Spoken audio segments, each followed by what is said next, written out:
একটা পান, দুইটা সিঙ্গাড়া আর ৫০ টাকার যে কত পাওয়ার সেটা আমি এই ভাইজানকে না দেখলে বুঝতে পারতাম না। এই ভাইজানকে কি আপনারা চিনেন? উনি হচ্ছে আমাদের দেশের একজন তার ছেড়া অভিনেতা, যার নাম ডেঞ্জার নাসিম, যিনি ৩০০টারও বেশি সিনেমায় অভিনয় করেছে, কিন্তু এতদিনেও মানুষ তাকে চিনে নাই। কিন্তু তাকে এখন মানুষ চিনতে পারছে পাপমুক্ত নায়ক রাসেল মিয়ার গোয়ার সিনেমা নিয়ে তেলবাজি করার জন্য। তিনি নাকি অনেক সময় খলনায়কের চরিত্র অভিনয় করেছেন, তাই মাঝে মাঝে বাস্তবেও চিল্লায় চিল্লায় সাংবাদিকদের ইন্টারভিউ দেন।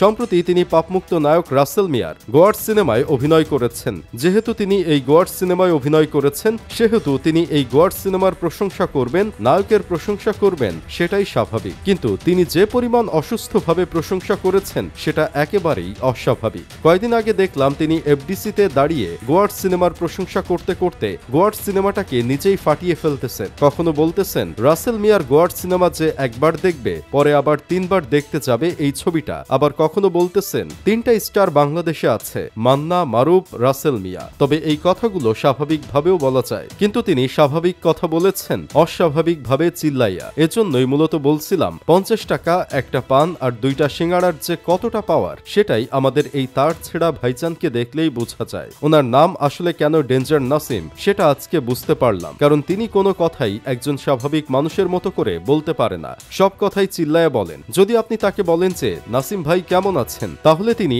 এমন জোরে আপনাকে উত্তরটা দিবে যেটা শোনার পর আপনার কানের পর্দা ফেটে যেতে পারে। তাছাড়া তিনি এক পান আর ৫০ টাকার বিনিময়ে যেই কামলাটা খাটতেছেন রাসেল মিয়ার জন্য, এই যুগে এসে এমন কম টাকায় এভাবে লয়ালভাবে কামলা খাটাতে কাউকে দেখা যায় না। রাসেল মিয়া আর হেলেনা জাহাঙ্গীরের উচিত তাকে আরো কিছু বাড়িয়ে দেওয়া। তিনি এভাবে পরিশ্রম করছেন, আর তাকে যদি আপনারা আরেকটু টাকা খানাদানা বাড়িয়ে না দেন, তাহলে বিষয়টা কেমন হয়ে গেল না? তাছাড়া দেখেন, তিনি সেদিন বলছিল রাসেল মিয়া যে ১৫ দিন ধরে এফডিসির সামনে গরিব মানুষকে এভাবে খাওয়ালো, সেটা আসলে বিশ্ব রেকর্ড। রাসেলের নাম গিনেস বুকে ওঠা উচিত। এত বড় চাপা মারার জন্যও তিনি আরো ৫০ টাকা ডিজার্ভ করেন, তাই না? তবে এটাই প্রথম এই পৃথিবীতে যিনি সিনেমা রিলিজ দিয়ে মানুষকে দাওয়াত করে এনে খাইয়েছে সিনেমা দেখার জন্য। সিনেমা দেখলে খাওন ফ্রি, এমন অফার তো এর আগে কেউ দেয়নি। এজন্য তো গিনেস বুক কেন, পাগল বুকেও তার নাম লেখানো উচিত ছিল। আমাদের ডেঞ্জার ভাড়াখাটা নাসিম ভাইজান ডিরেক্টরের জন্য অনেক শ্রম দিচ্ছেন। তিনি বলছেন বাংলাদেশে কাজী হায়াতের পর যদি কোনো ডিরেক্টর থেকে থাকে, তাহলে সে হলো